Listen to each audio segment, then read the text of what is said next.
Hello. Today I'm going to talk about finance, but I'm going to bring a different perspective. Because I know that a lot of you have certain perception towards finance. Either it's taboo, either it's complicated, or it's complex. So I'm going to ask for your participation in the first part. I'm going to ask a question. I'm going to ask you to raise your hand. So who here was born in a family where both parents were at home? Raise your hand. Who here had a present role model or father figure in their house? Raise your hand. Who here never had to worry about the phone being cut because we couldn't afford the bill? Raise your hand. And who here never had to worry about helping their parents make it for the end of the month? Raise your hand. Now I'd like you to look around the room. None of this is your fault. These are elements and things that are beyond your control. Now I'd like you to imagine a race line. You're at the beginning. And everyone who raised their hand is 10, 15, 20 steps ahead. Does that mean that you can't race? Does that mean that you're not worthy of racing or that you can't win the race? Not at all. We continuously race every day. Some of us towards dreams, some of us towards opportunities, and others running for survival. But the point is we need to run. So having said this, who here, by a show of hands, has something in their life that they'd like to change? Okay. And how many of you know how to do it? So we know how to do it, but we're not able to apply it. Why is that? The number one excuse that I'm going to hear is that we don't have the time.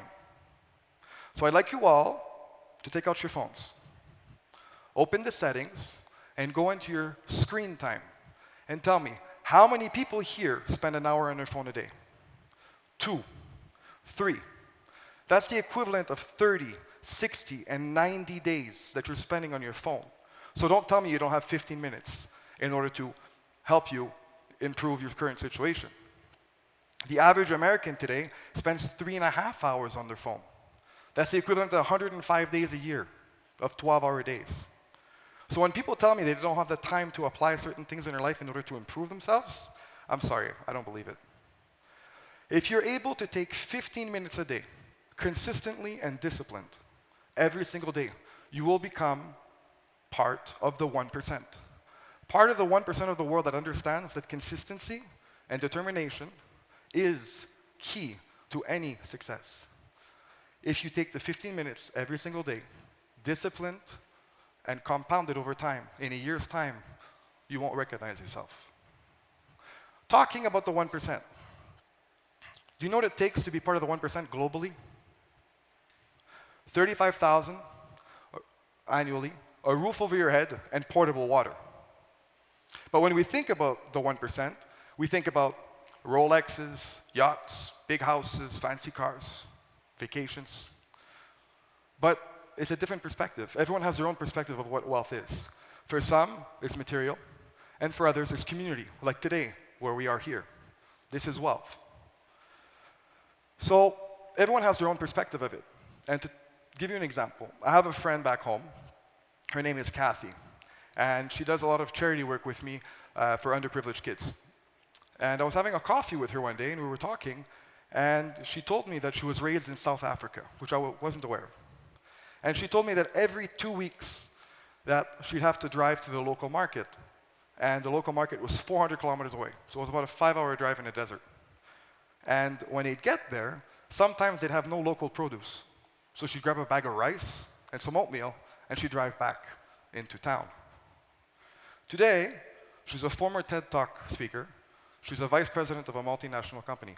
Do you think that her perception of wealth is the same as yours and I's? Do you think that that experience humbled her and made her realize certain things? Of course. So again, wealth is a perspective, and it's yours to make.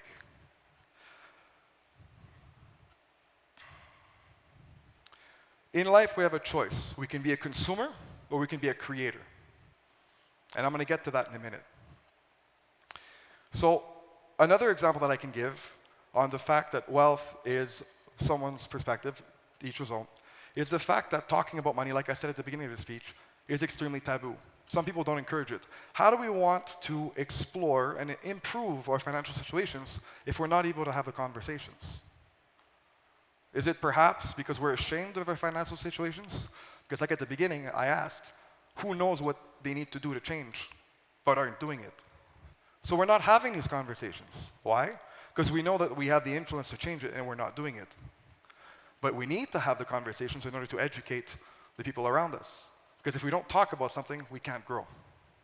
And the perfect example that I have for this is a client that I have back at home. It's a mother of 2 teenage children. And when her teenage children started working, she had them come see me. And they started saving 50, 70% of their paychecks at 15, 16 years old. It doesn't matter the dollar amount. What matters is they're disciplined and they're doing actions every day. The mother was able to put this forward for her children. And hopefully, these teenagers, as they grow older, will continue these habits and will continue this mindset and pass it on to their kids. But again, it starts with a conversation.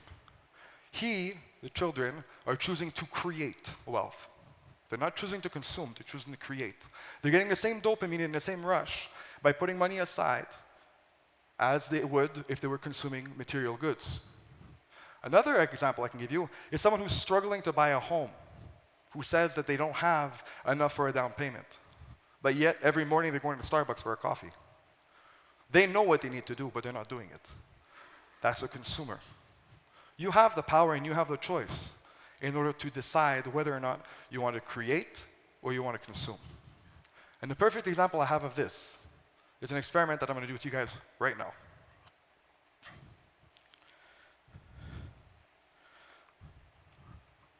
Who wants it? Who would like it?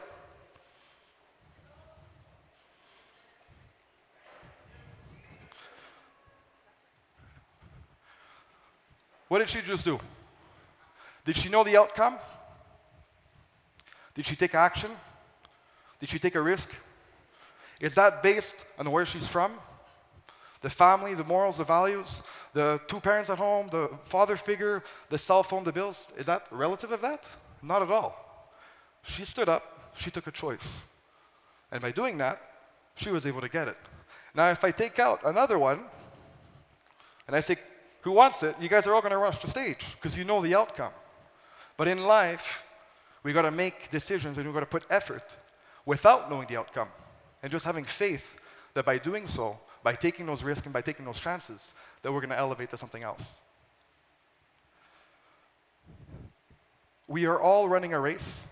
We all have our wealth perspectives, and we all have the influence in order to change that.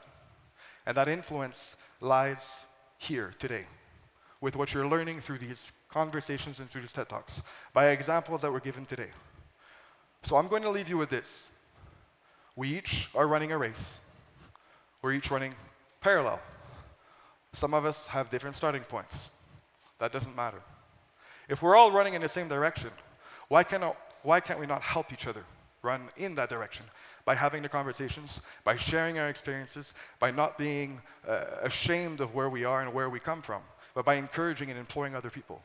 If you want to talk about true wealth lies in community, something that you guys have, something that other Western worlds, North America, Canada, and the States have forgotten. Why? Because we're running after paper, we're running after status, and we don't have any quality of life. We don't have any morals, we don't have any values. We're not putting the importance on the proper things. You guys have the influence, you guys can do the change. She is the perfect example. So today, I leave you with, we each run our race, continue running yours, and today was the first step, and today was your first 15 minutes. I hope you guys do your 15 minutes tomorrow. Thank you.